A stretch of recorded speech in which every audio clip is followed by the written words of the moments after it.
Arsenault. Je me présente comme candidat indépendant pour la décroissance cohérente. Bonjour, moi c'est Noémie Bureau Civil. Je me présente comme candidate indépendante pour la décroissance choisie. Bonjour, moi c'est Tommy Lefebvre. Je me présente comme candidat indépendant pour la décroissance conviviale. Merci d'être là. Puis peut-être juste expliquer qu'est-ce qui est arrivé là, aux nouvelles personnes. Oui, toutes nos excuses pour l'erreur dans l'adresse, comme j'expliquais tout à l'heure. J'ai fait mon communiqué à partir de la page web de la Houle qui est accueillie par le web de Culture Bas-Saint-Laurent, d'où la confusion à votre arrivée. Donc, je remercie d'ailleurs Laurémy de vous avoir dirigé puis redirigé ici. Puis je vous remercie aussi d'avoir pris le temps de venir malgré cette confusion-là. C'est vraiment apprécié. On dirait qu'il y a peut-être d'autres personnes qui semblent chercher. Non, je pense que Commençons. Commençons.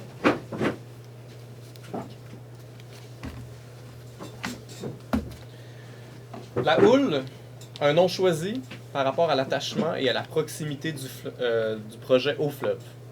C'est un atelier collectif pensé par et pour les membres artistes et artisanes. L'idée est de répondre à leurs besoins tout en suscitant un sentiment d'appartenance chez la communauté rimouskoise, parce que le modèle urbanistique traditionnel de la ville de Rimouski rend très difficile l'accès à des espaces de création partagés. Les artistes de la région sont contraints de s'organiser et à aménager leurs ateliers à la maison. Il en résulte nécessairement de l'isolement, un manque d'espace, une limitation au niveau des ressources et des équipements appropriés. Tout ceci impacte la pratique des artistes de la relève ou des non-propriétaires. En réponse à ce contexte, la Houle vise à favoriser la création et la démocratisation de l'art et de l'artisanat pour la communauté bas-laurentienne par l'accès à un atelier collectif.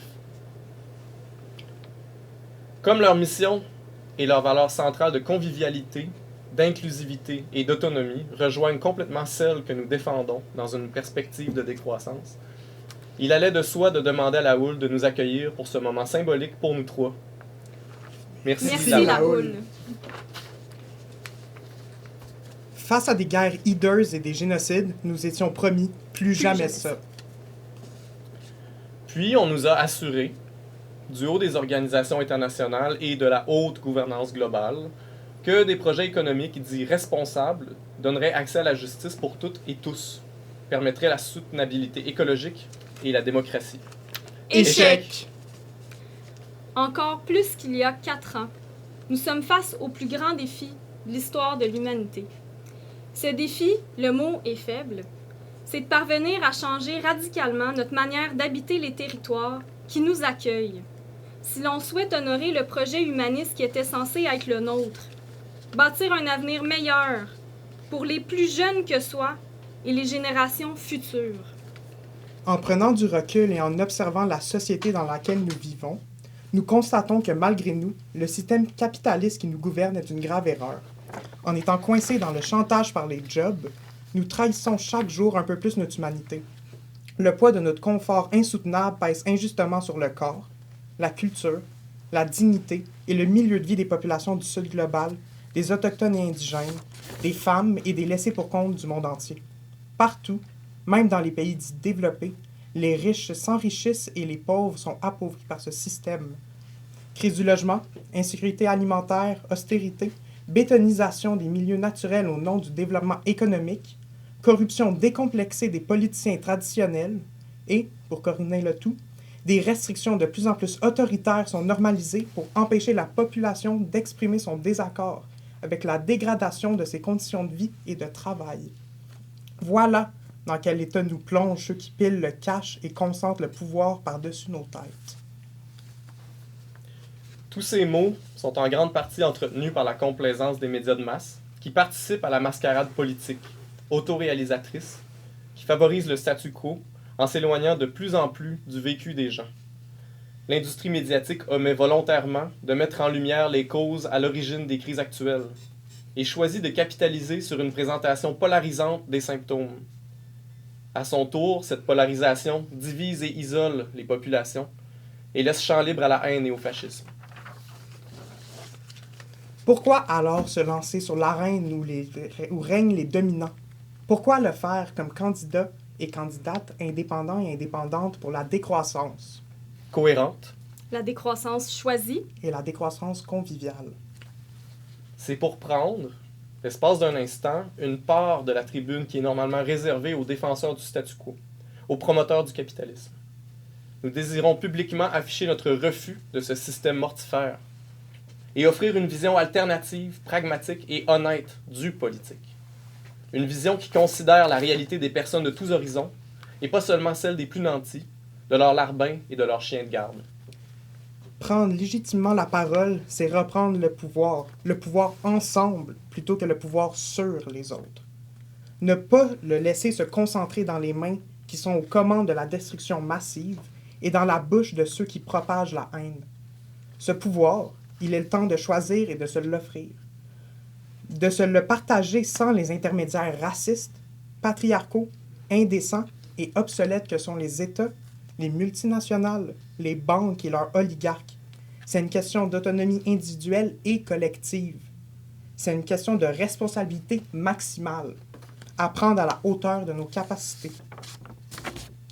En réponse à l'indécence, place à la décroissance. La décroissance, c'est un mot choisi pour bousculer. Parce qu'il appelle au débat et il est difficilement récupérable par les tenants du capitalisme ou du développement durable. Mais plus encore, il s'agit d'un projet politique élaboré en réponse à la promesse non tenue de la croissance économique infinie d'offrir un avenir meilleur. La décroissance invite à faire advenir des sociétés donnant accès à une vie digne d'être vécue. Digne, vécue par rapport aux autres. Ça permet une place égale aux chances pour les générations futures. Une égalité des chances pour les populations à l'intérieur de celles-ci, mais aussi pour les populations d'ailleurs. Pour aspirer à cette vie digne, en réponse à l'insoutenabilité écologique du capitalisme fossile et du capitalisme dit vert, il ne suffit pas seulement de produire mieux, il faut produire moins. C'est le premier axe politique de la décroissance. La décroissance, ce n'est pas d'enlever à ceux et celles qui sont dans le besoin, mais de faire face aux injustices qui sont inhérentes au capitalisme. Il faut partager plus. C'est le deuxième axe politique de la décroissance. Partager plus, c'est entre autres partager le droit d'exister dignement, qui revient aux femmes, à toutes les identités de genre ou non-genre, aux personnes de toutes les origines, de tous les âges, vivant ou non une situation de handicap ou d'atteinte physique ou mentale. C'est le droit d'exister à l'ensemble du vivant, autre qu'humain. C'est aussi partager vraiment le droit de se nourrir, de se loger, de socialiser, de se réaliser. C'est aussi mieux partager ce qui relève du travail puissant et indispensable qui est injustement caché ou dénigré, comme le travail du soin, de la gestion des déchets, du ménage, de la production alimentaire, dont le poids repose en majorité sur les femmes et les classes précarisées. Établir un revenu maximal acceptable et un revenu de base inconditionnel pour toutes et tous serait un bon point de départ. Enfin, il nous faut choisir ce que nous produisons, comment le produire, pour qui et pourquoi. Ces décisions ne peuvent être prises que équitablement, que si la somme des points de vue et des réalités sont prises en compte. Pour organiser le partage entre toutes et tous, humains comme autres qu'humains, nous devons dès à présent nous atteler à décider ensemble. Produire moins, partager plus, décider ensemble. Voilà les 3 impératifs politiques qui font de la décroissance la seule alternative réaliste, cohérente et à la hauteur des défis inouïs de l'époque. Le système électoral actuel est défaillant, puisqu'il empêche la mise en place d'actions simples et cohérentes qui permettraient d'entamer la résolution de ces crises. On construit des pipelines malgré la crise climatique. On vend des armes à des pays d'un côté et on dénonce les crises humanitaires qui en résultent de l'autre. On veut aider les plus démunis, mais on continue d'épauler le système qui les rend pauvres. les incohérences sont si nombreuses qu'elles sont normalisées au point où on les défend publiquement sans adversité. Ces dissonances génèrent dans la population de l'anxiété et un dégoût pour le monde de la politique, qui se traduit par une apathie généralisée et un détachement face aux décisions prises en notre nom. Ce détachement est interprété comme une acceptation par les décideurs, puisqu'ils méprisent les revendications de la rue et ils ne sont pas challengés par les médias de masse. Seuls les autres partis, tout aussi incohérents, joutent à grand salaire, payés par les contribuables désabusés, dans le seul but d'être élus et dans un manège de plus en plus absurde, nommé Parlement. Vient alors une nouvelle vague de décisions incohérentes, et ainsi de suite, ad vitam.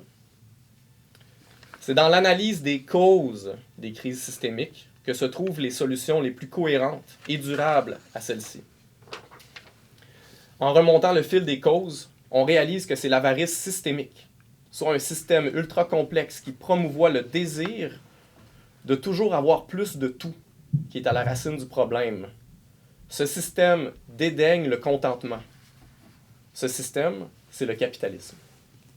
Un monde politique qui ne remet pas en cause le capitalisme, comme source de la grande majorité de nos crises et de nos malheurs, qui ne s'y attaque pas de plein fouet, c'est un monde politique incohérent et désuet qui ne mérite pas qu'on s'y attarde. J'abonde dans le sens de Raphaël. C'est la compréhension globale du monde dans lequel nous vivons qui permet de dégager des pistes de solutions rigoureuses. Je vois 5 pistes pour organiser ensemble la décroissance.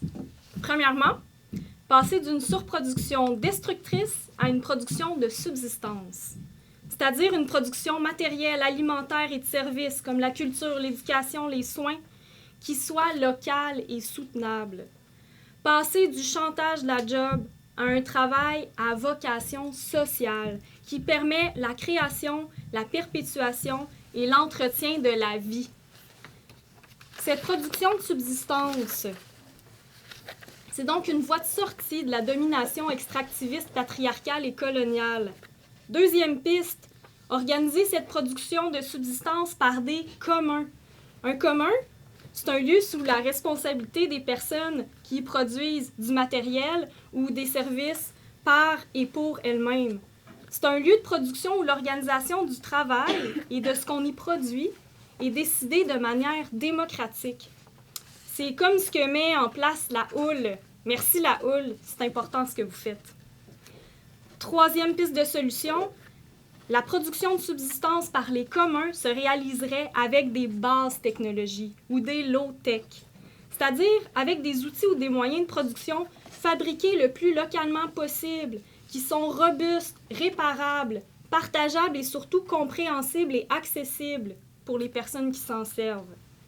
Ça s'oppose donc au high-tech, qui nous rendent dépendants de systèmes informatiques, bourrés de technologies compliquées, énergivores, piratables, fragiles, qui coûtent une fortune à faire réparer par des experts, en plus d'amputer notre créativité et notre autonomie.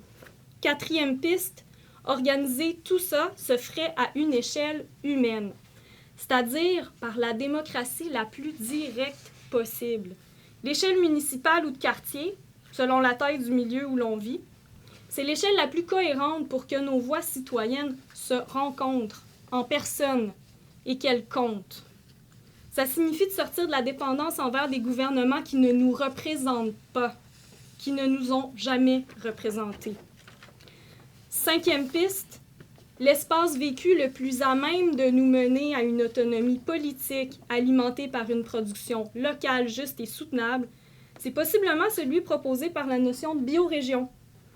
Cette manière de réhabiter le territoire est inspirée par la manière dont les nations autochtones s'organisaient en Amérique du Nord avant leur dislocation par la colonisation. La biorégion est un territoire vécu, reconnaissable par ses attributs physiques caractéristiques comme son sol, son relief, son climat, le bassin versant qui l'alimente et aussi ses attributs vivants, les espèces qui cohabitent et la culture qui s'y crée. C'est par des relations d'interdépendance, de solidarité, d'échange entre biorégions soutenables que nous pourrions accéder à une vie digne. Nous avons bâti un monde qui, aujourd'hui, se retourne contre nous. En sacrifiant notre humanité sur l'autel de l'industrie et de la croissance à tout prix, nous avons rompu les liens qui unissaient nos communautés. Nos vies sont fragmentées, rythmées par le va-et-vient entre le lit et le travail, jour après jour, semaine après semaine, dans un cycle épuisant qui ne laisse place qu'à la répétition. Depuis l'école, on nous enseigne que c'est comme ça la vie, qu'il n'existe pas d'alternative, que ce système, qu'on nous présente comme le moins pire, serait la fin de l'histoire. Mais c'est faux. Car il y a des alternatives. Et comme Noémie et Raphaël l'ont démontré, elles existent ici, maintenant. Nous ne sommes pas condamnés à regarder tomber en ruine notre patrimoine pendant qu'on érige, sur des milieux humides, des complexes d'appartements ni sociaux ni abordables, ou pire, des dépotoirs de produits toxiques. Que nos villes avalent nos terres agricoles pour qu'on ait accès à notre maison, notre piscine, est une relique d'un rêve qui s'est rapidement tourné en cauchemar. Nous ne sommes pas condamnés à avoir poussé des magasins à grande surface, vendant à prix réduit les fruits de l'exploitation internationale, pendant que nos petits producteurs, eux, luttent pour survivre. Nous ne sommes pas condamnés à perdre notre santé mentale dans des emplois qui nous épuisent, seulement pour profiter des quelques instants de temps libre si précieux qui devraient être consacrés à créer, à rêver, à faire de l'art, de la musique, à vivre pleinement. Des activités essentielles à notre épanouissement, mais que le système critique, car il ne les considère pas comme rentables. On nous martèle que le capitalisme est le sommet du développement humain, qu'il n'a rien au-delà. Mais l'histoire, elle, ne se laisse pas enfermer. Elle bifurque, elle se répète, elle résiste. Et elle nous rappelle que l'exploitation n'a jamais été une fatalité. Des milliers de sociétés, à travers les âges et les continents, ont inventé d'autres façons de vivre ensemble. Aujourd'hui, à notre tour, nous faisons face à un tournant décisif. L'effondrement écologique, la guerre, les inégalités, le travail pour le profit des autres ne sont pas notre destin. Nous avons le pouvoir de choisir un autre chemin. Celui de la décroissance. Une décroissance cohérente, choisie, conviviale. Une décroissance ancrée dans notre environnement, dans la solidarité et, peut-être le plus important, dans la dignité de toutes et tous. Merci beaucoup. Merci.